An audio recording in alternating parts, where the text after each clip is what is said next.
Hi mister மனசாட்சி மக்களே, எல்லாரும் எப்படி இருக்கீங்க? நல்லா இருக்கீங்க நான் நம்புறேன். ஸோ இன்னைக்கு நம்ம என்ன கண்டென்ட் பார்க்க போறோம்னா, யோகி பாபு நடிச்சு வெளியாக இருக்க மிஸ் மேகி படத்தோட டீசர் ரிலீஸ் ஆயிருக்கு. இதுல யார் யார் நடிச்சிருக்காங்கன்னு பார்த்தீங்கன்னா, நான் முதலே சொன்ன மாதிரி யோகி பாபு, மாதம்பட்டி டிபி ரங்கராஜ் அண்ட் ஆத்தினிகா மற்றும் பல பிரபலங்கள் நடிச்சிருக்காங்க. ஸோ இந்த டீசர் எப்படி இருக்குன்றதை தான் நம்ம இன்னைக்கு பார்க்க போறோம். வாங்க வீடியோக்குள்ள போவோம். அந்த வீடியோ பார்த்துட்டு, ஏன்னா மாதம்பட்டி ரங்கராஜ் வந்து பர்சனலாகவே ஃபுட்டு இந்த மாதிரி ரிலேட்டடாகவே நம்ம பார்த்து இப்போ படத்தில் பார்க்குறோம். ஸோ அவரோட ஆக்டிங் எப்படி இருக்கும் அப்படின்ற ஒரு எதிர்பார்ப்பு எல்லாருக்குள்ளேயும் இருக்கும்னு நான் நம்புகிறேன். வீடியோவுக்கு போகலாமா? வாங்க. 3, 2, 1 ஸ்டார்ட். அதாகப்பட்டது மகாஜனங்களே, ஒரு வக்கீல் இருந்தாராம். அவருக்கு வாயில கண்டம்.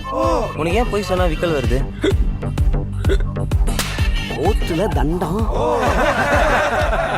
ஊரெல்லாம் கடங்காரன் தான் அவர் சொந்தம். அது சரி, வாங்கிக்கிட்டே இருக்கிற கொடுக்க மாட்டாங்கறியாப்பா. இந்த பக்கம் பார்த்தா ஒரு அழகான பொண்ணு, அதுக்கு 2 கண்ணு. ஒருத்தன் காதல் சொல்லி ஆயிட்டான். டைலாக பார்த்தீங்களா? எங்க அப்பா ஒத்துக்கலன்னா ஓடிதான் போனோம். நீ எதுக்கும் ரெடியா இரு.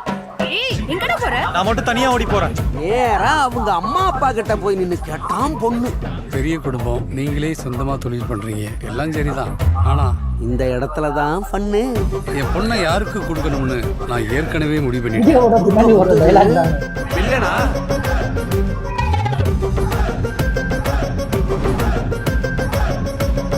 ஆஹா, வில்லி வில்லியா.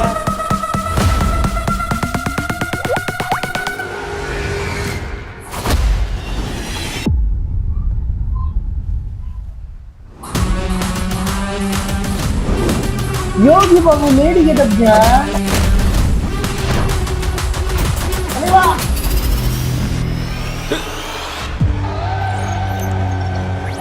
மிஸ் மேகி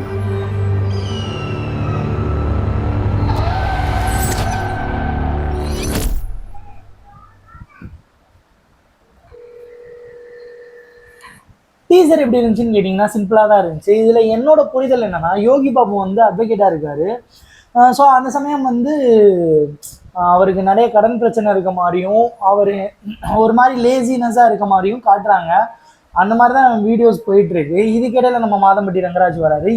இவருக்குள்ள ஒரு காதல் வருது. ஸோ அதுக்கிடையில பிரச்சனை வருது. இதுக்கடுத்து வந்து யோகி பாபு லேடி கெட்டப் போடுறாரு.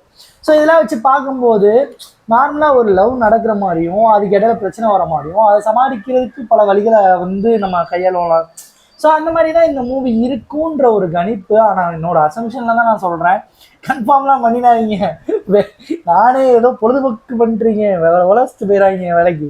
ஸோ அந்த மாதிரி தான். இது தவிர்த்து பார்த்த விஷயங்களில் என்ன சொல்கிறது, இது ஒரு கமர்ஷியல் கண்டென்ட்டாக தான் வரும், காமெடி கண்டென்ட்ஸாக தான் வரும். உங்களுக்கு பார்த்தாலே உங்களுக்கு ஒரு ஐடியாலஜி வருதில்லை. ஸோ அந்த மாதிரி தான். இதை வெயிட் பண்ணி வந்து படமாக பார்த்துட்டு அதுக்கப்புறம் ரிவ்யூ போட ட்ரை பண்ணுவோம்.